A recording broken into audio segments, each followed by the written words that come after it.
तो गाइज अब तक हमने देखा कि गेटो ने गोजो को प्रिजन रेल्म में कैद कर लिया है, जिस वजह से चारों तरफ तबाही मच जाती है और सुकुना भी इटाडोरी की बॉडी के ऊपर कब्जा करके बहुत सारे लोगों को मार डालता है, जिस वजह से हायर अप्स उसे मारने का फरमान जारी कर देते हैं और यूटा इनोमाकी का बदला लेने के लिए इटाडोरी को मारने के लिए तैयार हो जाता है। तो अब सवाल ये उठता है कि क्या यूटा सच में इटाडोरी को मार डालेगा या फिर वो इटाडोरी की कंडीशन को समझ पाएगा। तो चलिए देखते हैं कि आखिरकार आगे क्या होता है। तब यहाँ इटाडोरी बड़े ध्यान से कुछ सुन रहा होता है और एक कर्स स्पिरिट उसे पकड़ने की कोशिश कर रही होती है, जिस वजह से वो बिल्डिंग की दूसरी तरफ छलांग लगा देता है। तब वहाँ पर और भी कर्स स्पिरिट्स होती हैं और यूटा भी इटाडोरी को ढूंढते हुए वहाँ घूम रहा होता है। तब वो कर्स स्पिरिट बिल्डिंग तोड़ देती है और यहाँ उड़ने वाली कर्स स्पिरिट्स इटाडोरी पर हमला कर रही होती हैं। पर तभी वो बड़ी वाली कर्स स्पिरिट इटाडोरी को पकड़ लेती है और उसे उड़ाते हुए बिल्डिंग के आर पार कर देती है। तब वो कर्स स्पिरिट जैसे इटाडोरी पर हमला करने लगती है, वैसे ही यूटा आकर उसे मार देता है और वो सीधा इटाडोरी के ऊपर अपनी तलवार से हमला कर देता है,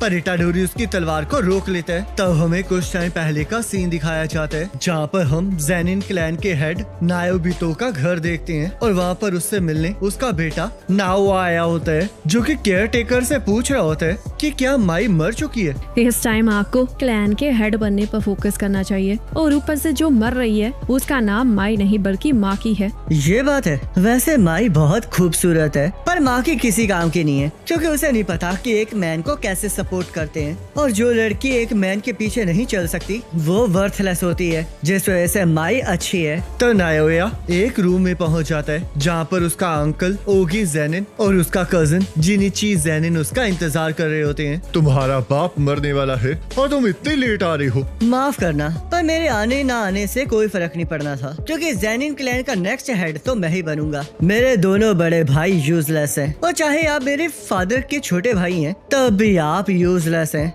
और ऊपर से आपकी बेटियां माकी और माई तो कभी क्लैन हेड बन ही नहीं सकती। अब बचा जिनिची, जिसका फेस तो बिल्कुल अच्छा नहीं है और ऊपर से ये तो अपने छोटे भाई टोजी से भी बिल्कुल अलग है, और अगर वो यहाँ पर होता तो उसे हम क्लैन लीडर बनाने के बारे में सोचते भी। तब वो दोनों ही नायोवा पर हमला कर देते हैं, पर नायोवा उन्हें शांत रहने के लिए कहता है। तब वहाँ पर नायोबितो का वकील फुरुडाटे आ जाता है, जो कि सबको बताता है कि नायोबितो मर चुका है, क्योंकि वो जोगो के जलाने के बाद बहुत ज्यादा जख्मी हो गया था, जिस वजह से अब वो सभी को नायोबितो की विल पढ़ के सुनाएगा। तो चलिए अब मैं शुरू करता हूँ। लॉर्ड नायोबितो की विल के हिसाब से नायोवा ज़ेनिन को ज़ेनिन क्लैन का 27th हेड चुना जाता है, और अगर ओगी ज़ेनिन और जिनिची ज़ेनिन में से कोई भी उसे जुजुत्सु हाई वेयरहाउस या फिर ज़ेनिन फैमिली वेयरहाउस में पड़े हुए कर्स टूल को इस्तेमाल करने की परमिशन देता है तो वो सारे कर्स टूल उसके हो जाएंगे और वो उन्हें मैनेज करेगा। पर अगर किसी रीजन से सातोरू गोजो मारा जाता है या फिर अपनी विल और एबिलिटीज को खो देता है तो तोजी के साथ किया हुआ वादा निभाया जाएगा, जिस वजह से मेगुमी फुशिगिरो को ज़ेनिन क्लैन में लेकर उसका हेड बना दिया जाएगा और ज़ेनिन क्लैन के सारे एसेट्स उसे मिल जाएंगे।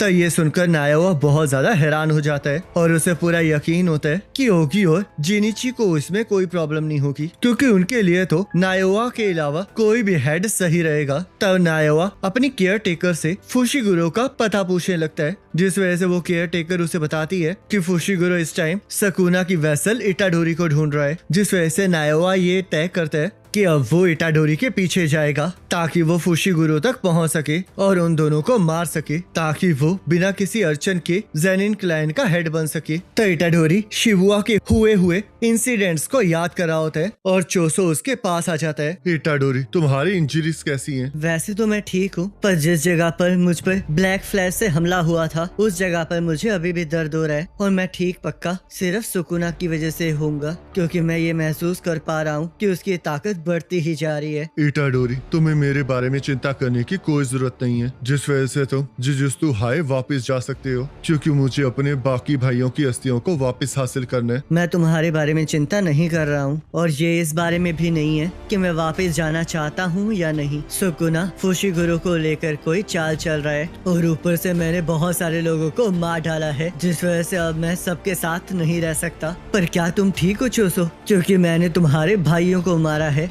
मैं ठीक हूँ, और वैसे भी वो एक एक्सीडेंट था। और अगर मेरी जगह एसो और कैचीजू होते तो वो भी यही करते। हम लोग भाई हैं तो हम एक दूसरे को माफ कर देंगे। तो चलो फिर इस टाइम कर्सिस को कम किया जाए। तब यहाँ इटाडोरी कर्सिस को अपने पीछे बुला लेता है और उनसे बचकर भागने लगता है, पर तभी उसके रास्ते में एक कर्स आ जाता है जिसे वो लात मार के उसके चीथड़े उड़ा देता है। तब एक कर्स उसे खाने की कोशिश कर रहा होता है, पर इटाडोरी उसे मुक्का मार के उसे भी फाड़ देता है। तब एक और कर्स इटाडोरी पर हमला कर देता है, पर इटाडोरी उससे बच के भागने लगता है और हम देखते हैं बहुत सारे कर्सेस उसके पीछे आ रहे होते हैं, जिस वजह से इटाडोरी एक अंडरपास के अंदर घुस जाता है, जिसके अंदर चोसो उसका इंतजार कर रहा होता है और इटाडोरी के इशारे पर वो अपनी पियर्सिंग ब्लड टेक्निक की मदद से उन कर्सेस को उड़ा देता है। तब एक कर्स चोसो के ऊपर हमला करने लगता है, पर इटाडोरी उसे मुक्का मार के ठिकाने लगा देता है। ये तो काफी ज्यादा इम्प्रेसिव हो गया है। जब मैं इसके साथ लड़ा था तब इसने मेरे ऊपर पावरफुल इम्प्रेशन छोड़ दिया था,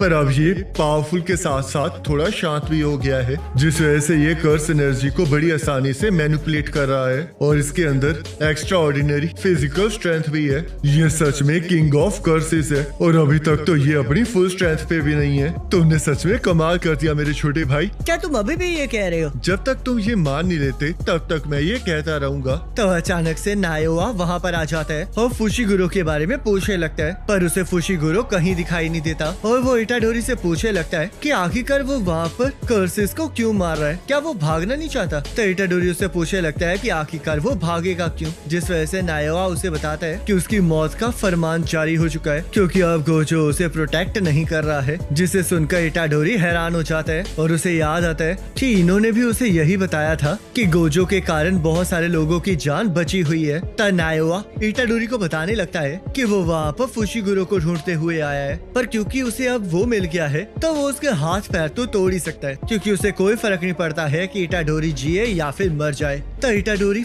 नायो से पूछने लगता है कि आखिरकार वो फुशिगुरो को ढूंढ क्यों रहा है, जिस वजह से वो उसे बताता है कि वो फुशिगुरो को मारना चाहता है, जिसके लिए वो ये चाहता है कि इटाडोरी उसे लिख के दे कि वो फुशिगुरो को ढूंढ रहा है ताकि फुशिगुरो उससे मिलने आ सके। तभी अचानक से नायोआ इटाडोरी के पीछे पहुंच जाता है और उसे मुक्का मारता है, जिस वजह से चोसो नायोआ पर हमला करने लगता है, पर नायोआ की कर्स टेक्निक के आगे वो नहीं टिक पाता और नायोआ की स्पीड इतनी ज्यादा तेज होती है कि वो चोसो को बहुत बुरी तरह मारता है। पर तभी इटाडोरी पत्थर फेंक के चोसो को बचा लेता है। ये तो बहुत ज्यादा फास्ट है, पर मुझे यहाँ पर कुछ सही नहीं लग रहा है। ये पक्का इसकी कर्स एनर्जी की वजह से होगा। मैंने जितना एक्सपेक्ट किया था तो मुझसे ज्यादा कैपेबल हो। मुझे ये तो समझ में आ रहा है कि ये सुकुना की वेसल है, पर जो इसके साथ है वो कौन है? तो चलो फिर अब चीजों को थोड़ा तेज किया जाए। तभी उन तीनों को यूटा की कर्स एनर्जी का एहसास होता है, जिस वजह से इटाडोरी को लगता है कि वो गोजो की कर्स एनर्जी है, पर उसे वो फेमिलियर नहीं लग रही होती। तो यूटा सभी से इटाडोरी के बारे में पूछने लगता है,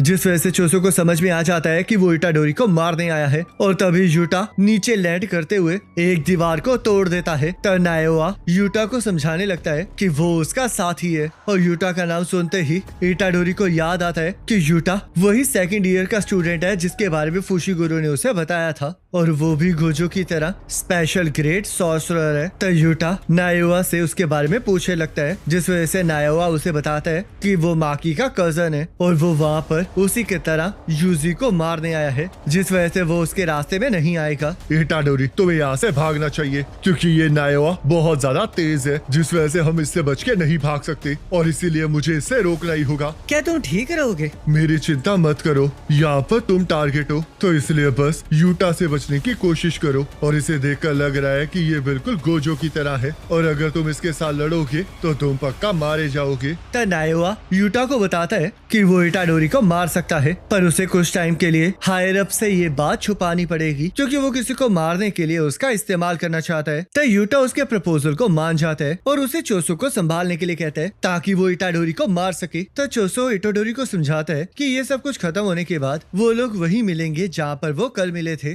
जिस वजह से इटाडोरी उसे वहाँ पर छोड़ के वहाँ से भागने लगता है और चोसो यूटो को रोकने के लिए उसके ऊपर पियर्सिंग ब्लड से हमला कर कर देता है, पर नायोआ उसे लात मार के डिफ्लेक्ट कर देता है, जिस वजह से यूटा इटाडोरी के पीछे पड़ जाता है। इटाडोरी तो सच में बहुत ज्यादा तेज है। मैं तो इसे तभी क्रश कर देना चाहता था जब इसने भागना स्टार्ट किया था, पर मैं इसे नहीं पकड़ पाया। तो यहाँ नायोआ चोसो के साथ लड़ने के लिए तैयार हो जाता है। तुमने ब्लड मैनिपुलेशन टेक्निक का इस्तेमाल किया था ना? मुझे नहीं पता कि ये तुम्हारे पास कैसे है, पर पियर्सिंग ब्लड के अलावा ये इतना भी खतरनाक नहीं है। और पियर्सिंग ब्लड को एक्टिवेट करने के लिए तुम्हें कन्वर्जेंस की जरूरत पड़ेगी, जिसमें बहुत ज्यादा टाइम लगता है, जिस वजह से अब तुम मरने वाले हो। तुम भी मरने वाले हो, क्योंकि मेरे भाई पर हमला करके तुमने अपनी मौत को दावत दे दी है। तो यहाँ इटाडोरी यूटा की तलवार को साइड हटा देता है, जिस वजह से यूटा को समझ में आ जाता है कि इटाडोरी बिल्कुल माकी की तरह है। तब वो अपनी तलवार से इटाडोरी पर हमला करना स्टार्ट कर देता है, पर इटाडोरी उससे बच के पीछे हट जाते हैं, जिस वजह से यूटा कर्स एनर्जी से उस पर हमला कर देता है और यूटा की कर्स एनर्जी से वो बिल्डिंग टूट जाती है,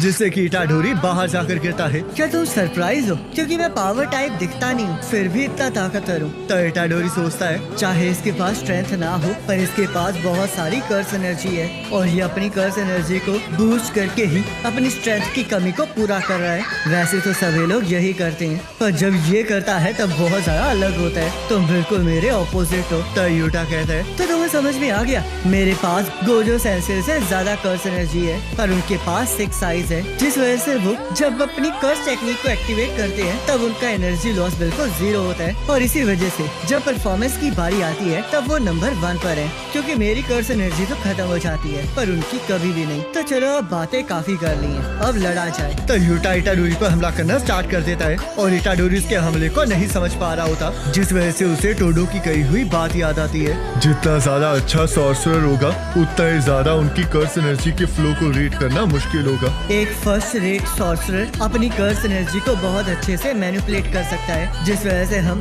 लास्ट मोमेंट तक उनके अटैक को प्रेडिक्ट नहीं कर सकते। पर इसके केस में इसकी पूरी बॉडी और कटाना में से कर्स एनर्जी कंटिन्यूसली निकलती जा रही है, तो इसलिए इससे कोई फर्क नहीं पड़ेगा कि मैं इसके मूव्स को पढ़ पा रहा हूँ या नहीं, क्योंकि इसका हर एक अटैक मुझे मार सकता है और ये अपने हिसाब से इनकमिंग डैमेज को मिनिमाइज भी कर सकता है। तो इटाडोरी को ननामी की बात याद आती है, जहाँ पर उसने इटाडोरी को सब कुछ संभालने के लिए कहा होता है, जिस वजह से इटाडोरी यूटा को बताता है कि वो अभी नहीं मर सकता। तो यूटा उसके ऊपर हमला कर देता है और इटाडोरी उसके हमले से बचते हुए एक कार में से चाकू को बाहर निकाल लेता है। अपने अपने टाइप के अकॉर्डिंग कुछ लोग अपनी ट्रेनिंग को, अपने वेपन को हैंडल करने पर फोकस करते हैं, पर ये अच्छी बात नहीं है कि आप हमेशा कर्स टूल पर ही डिपेंड रहो और कर्स एनर्जी मैनिपुलेशन को निगलेक्ट कर दो। और वैसे भी ये चीजें तुम्हारे लिए बहुत ज्यादा नहीं है, तो इसलिए तुम अभी इसके लिए तैयार नहीं हो। तो इटाडोरी अपने चाकू में कर्स एनर्जी को भर के यूटा की कटाना को रोकने लगता है, पर उसे ये अच्छी तरह नहीं आता होता। तो यूटा उसे एक लात मारता है और अपनी तलवार के एक ही वार से